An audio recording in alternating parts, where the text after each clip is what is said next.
तो हेलो दोस्तों, तो कैसे हैं आप सभी। आई होप आप लोग अच्छे होंगे। क्या आप सभी क्लास 10th बिहार बोर्ड का एग्ज़ाम 2027 में देने वाले हैं। तो आज का यह आपके लिए गणित का क्लास बहुत ही महत्वपूर्ण होने वाला है, क्योंकि आज के इस गणित के क्लास में मैं आप सभी को कुछ ऐसे बेसिक ऑब्जेक्टिव सवाल बता देने वाला हूं जो सीधे आपके एग्ज़ाम में पूछे भी जा सकते हैं। लेकिन आप सभी का आज का यह जो क्लास होगा, केवल मैं बेसिक से प्रश्न लेके आया हूँ, जिससे आपको अपने बारे में पता चलेगा हमारी तैयारी कैसे है। तो चलिए बिना देरी के हम लोग आज का यह क्लास शुरू करते हैं।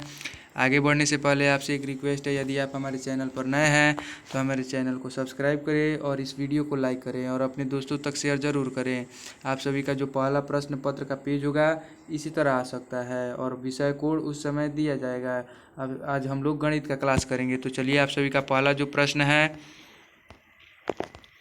प्रश्न है 5 स्क्वायर का मान क्या है। 5 स्क्वायर यानी 5 को हम लोग 5 को गुना करेंगे 5 से तो 50 25। 5 को 5 से गुना करने पर 25। ऑप्शन नंबर करेक्ट बी होगा। आप सभी का अगला प्रश्न है 144 का वर्गमूल। आप 1 से लेकर 20 तक वर्गमूल याद कर ले, ताकि आप सभी को परीक्षा में परेशानी ना हो। तो 144 का वर्गमूल क्या होता है, तो 12 होता है। ऑप्शन नंबर सी आप सभी का करेक्ट आंसर होगा। अगला प्रश्न है 36 और 48 का HCF। यहाँ पे HCF पूछ रहा है, तो हम लोग HCF ज्ञात करेंगे। सबसे पहले हम लोग 36 का गुणनखंड करेंगे और यहाँ पे 48 का गुणनखंड करेंगे। उसके बाद जो जिस दोनों में जो संख्या समान मिलेगा उसको क्या करेंगे, हम लोग एक बार लिख देंगे। तो आप सभी का 12 करेक्ट आंसर होगा। ठीक है। आप सभी का अगला प्रश्न है 12 और 15 का LCM यानी लौसा क्या होगा। तो करेक्ट आंसर आप सभी का ऑप्शन नंबर सी 60 होगा। ऑप्शन नंबर सी आप सभी का यहाँ पे करेक्ट आंसर हो रहा है। यदि x जोड़ 5 बराबर 12 तो x का मान क्या होगा। तो x का मान यहाँ पे क्या होगा, तो हम लोग x के जगह पर क्या रखें जिसमें 5 जोड़ने पर 12 प्राप्त हो। तो हम लोग याद 7 रखते हैं। जैसे x यहाँ पे में क्या जोड़ा जाए कि हम लोग को 12 प्राप्त हो, तो हम लोग यहाँ पे 5 रहेंगे। 7 + 5 12 होता है। तो यहाँ पे करेक्ट आंसर आप सभी का ऑप्शन नंबर सी होगा। अगला प्रश्न है 25% का दशमलव रूप क्या है। 25% का दशमलव रूप आप सभी का क्या होगा, ऑप्शन नंबर ए होगा 0.25।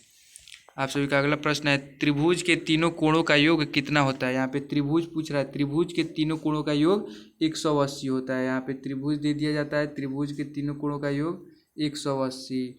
ठीक है। आप सभी का अगला प्रश्न है समकोण का मान कितना होता है। समकोण का मान ऑप्शन नंबर सी 90 होता है। पाई का लगभग मान क्या है। पाई का लगभग मान 3.14। 3.14 correct answer option number A होगा। ऐसे हम लोग 22/7 भी लिखते हैं पाई का मान। ठीक है। अगला प्रश्न है आयत का क्षेत्रफल क्या होता है। आयत का क्षेत्रफल लेंथ गुने ब्रेथ होता है। ऑप्शन नंबर बी L गुने बी आप सभी का करेक्ट आंसर होगा। अगला प्रश्न है वर्ग का परिमाप क्या होता है। वर्ग का परिमाप 4a 4a option number C correct answer होगा। अगला प्रश्न है 81 का वर्गमूल क्या है। यदि हम लोग 9 को 9 से गुणा करते हैं तो 9 का पहाड़ा 9 बार पढ़ेंगे तो 81 प्राप्त होगा। ऑप्शन नंबर आप सभी का बी करेक्ट आंसर होगा।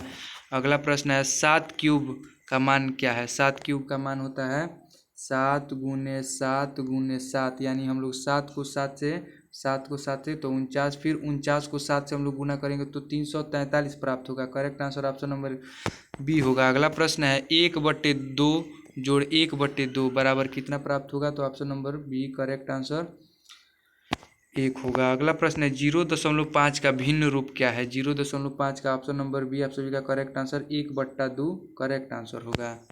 अगला प्रश्न है 1000 का 10% कितना होगा। 1000 का 10% पूछता है तो ऑप्शन नंबर बी 100 होता है। प्रतिशत निकालने के लिए बराबर परीक्षा में पूछे जाते हैं। आप सभी का अगला प्रश्न है किसी त्रिभुज के दो कोण 50 और 60 हैं तो तीसरा कोण कितना का होगा।